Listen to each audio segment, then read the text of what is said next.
All right, so back again for more digital delights. Last time we left off with, the overseer, right? Turning everyone into lawn ornaments with his spider TVs. Remember those? Oh, I remember those. Can't forget them. Those and Bill and Joe. Probably still in debt, I'd imagine, from all those entrepreneurial ventures. Right. And what about TrabS? Yeah. Still digging through the code, I bet. Probably blaming some ghost named Ward for something. You know it. Meanwhile, Faceless is slittering through the wires, infecting everything it can. Big classic. Happening. Like a digital virus. Exactly. Oh, and Blind Eddie's prophecy. All that stone and nanobot stuff. Delightful. Ugh, don't remind me. It's like a bad sci-fi movie, except we're living it. And of course, those spider TVs were everywhere, popping up like bad ads, turning everyone into statues. But our heroes, TrabS, Trip, and Quack, they teamed up finally, smashed a few spider TVs, felt the overseer watching them, and then boom, out of Gaffardoom they went. Just in time, too. Remember that place went kaboom? Then it was off to Outskarsh. Right, the suburbs first. More statues, of course. Yeah. And for some reason, Trip decided to push a petrified owl bear. Art, I guess. I wouldn't call it art, more like a cry for help, maybe. Anyway, with a little help from Sage and Vibe, TrabS thought they understood what was going on with the whole digital apocalypse thing. Trip even zapped some nanobots with an EMP. Oh yeah, the EMP. Good times. And then there was Quack, always the diplomat trying to make an alliance. Which backfired spectacularly, let's not forget. The Nano Friends took that as a challenge, decided to hunt down TrabS. Naturally. So our intrepid heroes finally reach Outskarsh, only to find the whole city frozen solid. And their goal, find this faceless guy, whoever that is. All while the Queen's stuck in her cyborg body, mind-controlled by the Overseer. A real cheerful bunch, aren't they? Speaking of cheerful, today's sonic journey takes us deep into TrabS' musical mind. We're talking tracks 227 to 251. Prepare yourselves. Oh, I am. I've got my earplugs ready, my BS detector set to high, and a whole lot of skepticism. So what exactly are we looking at here? What kind of art, if you can call it that, did TrabS produce this time? Well, we're talking alleged artist histories, lyrical masterpieces, and genre fusions? Let's just call them fusions. Fusions, right. It's like someone took a blender to the history of music and hit puree. And what's our mission objective in this deep dive? The age-old question, AI slop or art? We're going to analyze the lyrics, the so-called meaning, and try to figure out if any of it's actually, good. Because that's the big question these days, isn't it? AI and art. Can an algorithm really create something meaningful? Or is it all just imitation? Right, imitation, that's the word. All these tech guys raving about the future of AI art. Meanwhile, human artists are wondering if they should learn to code. So let's get to it. Track 227, Faceless 7. What have we got? Okay, so this one's supposedly IDM and Psytrance. That's like complex electronic stuff, often with a hypnotic vibe. You know, those soundscapes that take you on a journey. A journey to the land of headaches, more like. And TrabS even mentions pulling those from an AI database, trying to capture those mind-bending sonic elements. Those mind-bending elements that usually just end up bending your brain in the wrong way. Right, like sonic torture disguised as art. Exactly. But what I find really interesting here is that TrabS specifically mentions pulling the genres from the database and then focusing on the lyrics. What's this supposed to mean? It makes you wonder if they're trying to force meaning onto something that fundamentally has none. Like they're saying, look, AI can write deep lyrics too. But can it, though? We'll see. So this faceless character... It's probably just an excuse for the AI's lack of personality. You might be right. A way to avoid giving the AI a real identity. And speaking of personality, the description for this track is something else. TrabS complaining about retrying the song 8 times, begging for iTunes and Spotify support. Sounds desperate, doesn't it? Oh, totally. Maybe even they knew this one was a dud, like the AI was just phoning it in. But hey, at least we've got void horizons, quantum dates, neural waves, the matrix, dimensions, time loops, and chronopaths to keep us entertained, right? Oh yeah, all the sci-fi buzzwords you can handle. It's like a bad college essay trying to sound smart. It makes you wonder, is the AI actually grasping these concepts? Yeah. Or is it just throwing words together? My guess is the latter. Throwing words together, hoping something sticks. Like a digital monkey with a typewriter. Right. It's all surface level, no depth. But wait, there's more. We've got these gems. Slip in some vux. Attoparsec.inside. Yoctometer.subside. Femtosecond compute. Attoparsec substitute. Yoctogram absolute. Wow. Such poetry. So profound, so meaningful. It's like they asked the AI to lift every scientific unit it could find. It's supposed to sound technical, futuristic, but it just comes off as Gibberish. Gibberish with a silver award edit for 5 subscribers. Don't forget that prestigious accolade. Oh yeah, how could we forget? Truly groundbreaking. But let's be real, the lyrics are just repetitive. The phrasing is all over the place, like the AI got bored halfway through. It's like someone tried to write poetry while having a seizure. Okay, moving on. Track 228, Arch Nemesis Praying Mantis. This time it's Indiatronica and Agritech, a truly unique blend. TrabS calls it a lovely dynamic mess. I'd call it an assault on the senses. And they even sound hesitant about uploading it. Maybe they had a moment of clarity, realized what they'd created. Or maybe they just realized they couldn't dance to it. But the lyrics. Oh, the lyrics. Okay. Prepare for some serious bug action. We're talking 3 green people. 3 green. Like those praying mantis creatures from D&D. What, did the AI rate a gaming manual for inspiration? Apparently. We've got compound eyes, serrated blades, tree green strength. It's all very insectoid. Yeah. And on one hand, it's kind of interesting. The AI taking on a non-human perspective. You know, it does make you think about the possibilities. Could AI, with the right guidance, actually explore perspectives we can't even imagine? Maybe. Yeah. But this is not exactly groundbreaking. Plus, it gets weirder. Because then we get shout-outs to the other characters. Oh, no, not the shout-outs. It's like a bad fan fiction crossover. You know it. TrabS glows bright, Tyrotrip talks to bugs and makes lightning, Quack's burning bright, and Bryn Morin, well, she falls. It's a mess. And the perspective shifts. 1 minute we're in the mind of the mantis, the next we're getting a play-by-play of everyone else's actions. Right. It's all over the place. No focus, no clear narrative. Just a jumble of stuff. Stuff. That's a good word for it. It's like the AI couldn't commit to a story, so it just threw everything in at once. All right, next, song 229, TrabS Mission Log 13.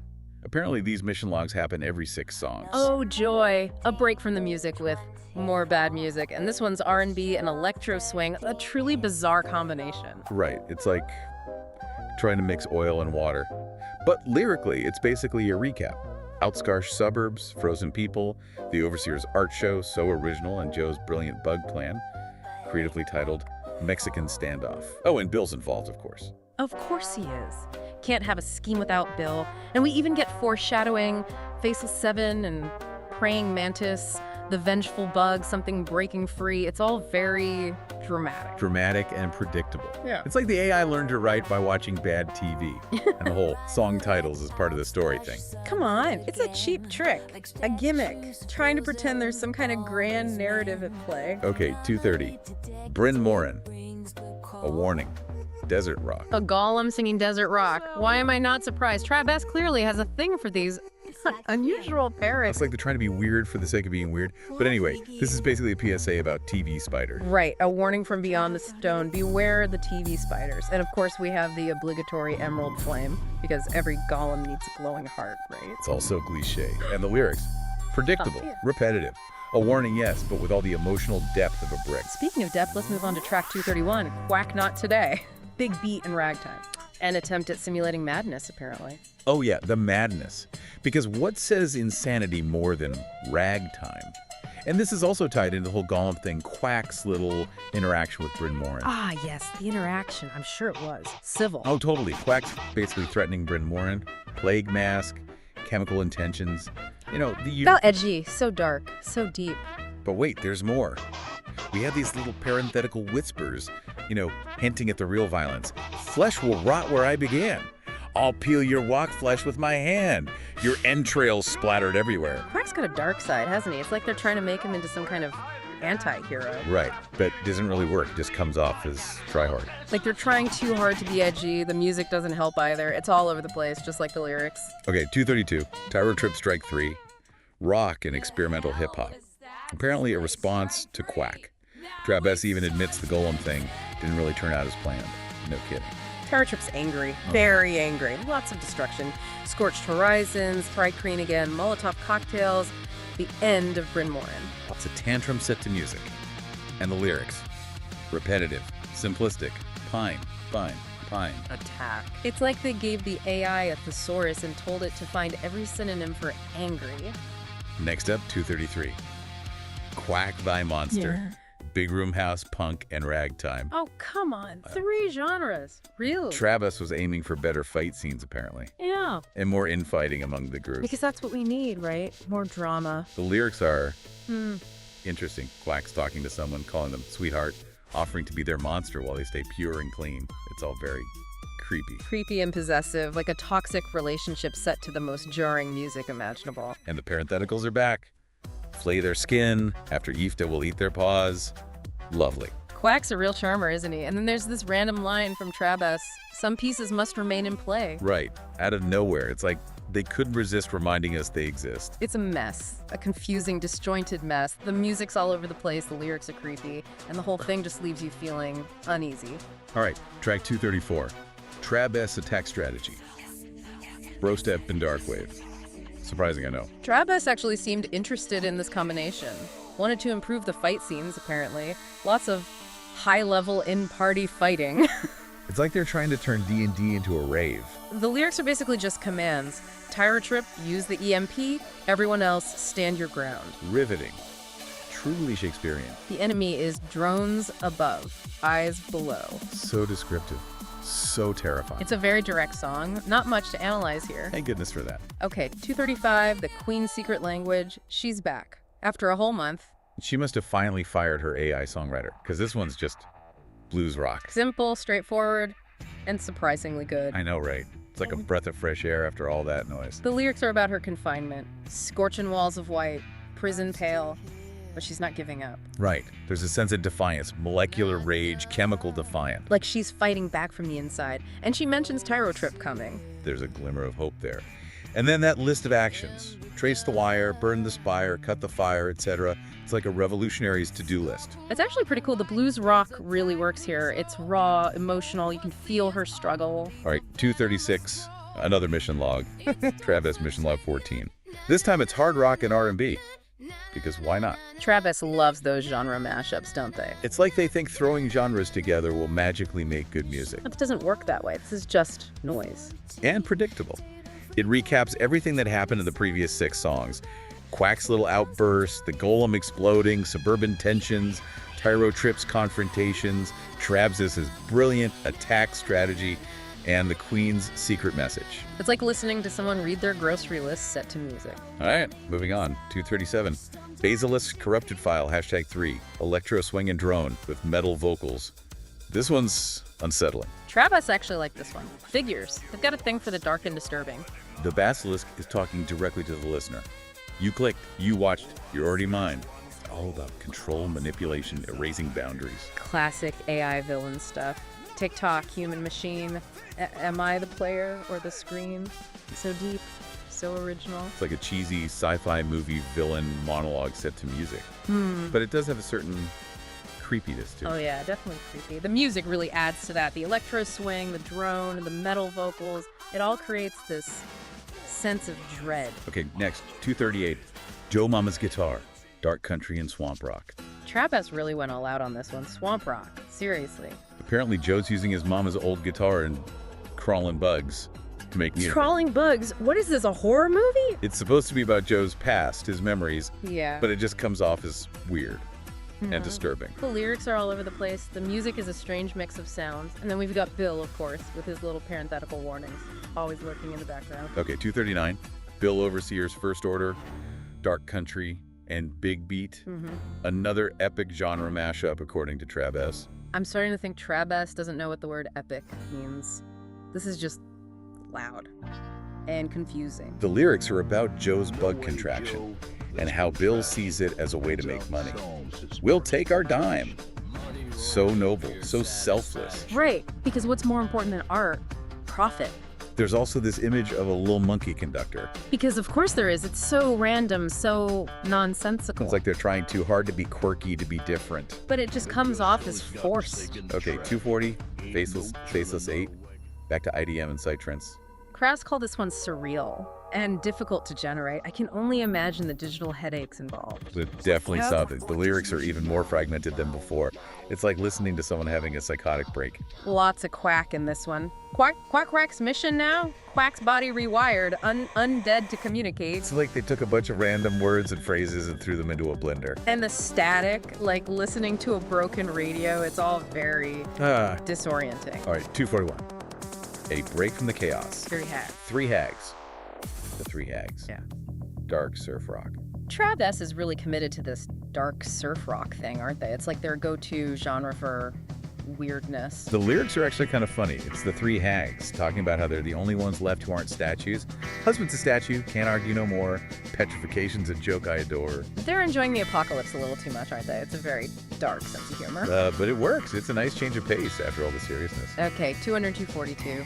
Arch Nemesis, Failed Somicide, Indietronica, and Darkwave. This is the follow-up to The Failed Ambush. Right, the bug's not doing so well. The lyrics start out with a lot of anger, vengeance, but then it all goes wrong. The ambush fails, the chemicals mess everything up, and we get this gem. Wait, what is ground? Feels wrong. Eloquent, truly eloquent. It's like they captured the bug's mental breakdown perfectly. And then a twist. The lyrics suggest that someone intervened, and there might be an alliance forming between Arch Nemesis and Quack. Now that's interesting. An alliance between a giant bug and a whatever Quack is now. Talk about strange bedfellows. Okay, 243, another mission log. TrabS mission log 15, R&B and Bossa Nova. Smooth and clear, apparently. 2 words I wouldn't use to describe anything TrabS has created. This recap, of course. Basilisk's digital infiltration, Joe's bug music, Bill's art scheme, Faceless messing with time, Quack as an undead messenger, the hags watching everything, Trip stunning Arch Nemesis, and then giving them an ultimatum. It's a lot to take in. And the music, well, it's definitely a choice. R&B and Bossa Nova, who would have thought? It's like they're trying to create the most relaxing apocalypse soundtrack ever. 244, Trip imprinting, experimental rap, and agritech. This is the follow-up to the bug ambush. Trip's not happy. The lyrics are all about control. Trip's calling Arch Nemesis my queen now, thanks to the imprinting. Sounds more like brainwashing than a love story.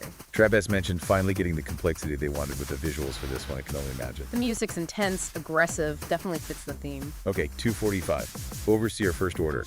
Progressive metal, drum and bass and drone. This one's heavy. TrabS has predicted it might end up sounding like stoner metal. They weren't wrong. The lyrics are basically the Overseer ranting about humans, how they need to be eliminated.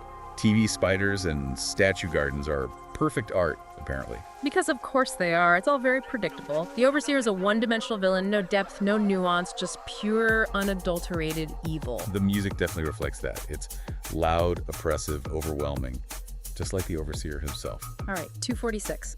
Gatekeepers a gate. Doom metal. TrabS called this one audio horror. And they're not wrong. It's creepy. The lyrics are short, ominous, warnings about danger, pain, the void. It's like a glimpse into the abyss. The music is slow, heavy, crushing. It really does create a sense of dread. Okay, 247. The hags are back. 3 hags observing. Surf rock, of course. They're still watching everything. Electric veins, signals tearing the sky, violet strands, roots betraying steps, a blast cracking stone. They're like the Greek chorus of this whole mess. Observing, commenting, but never really interfering. The lyrics are less jokey this time. It's more contemplative. Like they're starting to realize the gravity of the situation. Okay, 248. TrabS closed gate. Big beat and metal. TrabS and their chaotic music. A match made in somewhere unpleasant. The lyrics are short, fragmented. Door talks, time locks. Don't stare. Seal your fate. It's like a warning or a threat. The music is intense, jarring. It definitely creates a sense of urgency. All right, almost there. 249. Sage and Vibe Quack's origin. Reggae, agritech, and drone. That's a combination I never would have thought of. TrabS called it upbeat. I think their definition of upbeat is different from mine. The lyrics tell the story of Quack's origin. Poison brews, false hopes, ripped scrolls, mystical promises. It's a whole thing. It's like a reggae fever dream. The music is surprisingly catchy in a weird way. Okay, 250. TrabS, 250 bricks, IDM, big beat, and tribal elements. A celebration, apparently. Of course it is. TrabS loves to celebrate themselves. The lyrics are all about reaching this milestone, celebrating song 250, 250 bricks. Groundbreaking. Truly groundbreaking. The music is a lot. It's like a digital parade. And finally, 251. The last mission log. TrabS mission log 16. R&B and groove metal. TrabS really saved the best for last, didn't they? And this one recaps everything. Trip and Arch Nemesis, the Overseer's art, the dangers of Outskarsh, the Gatekeeper's warning, the Hag's observations, Quack speaking from beyond, his origin story, and of course, the 250 songs. It's a lot to cram into one song.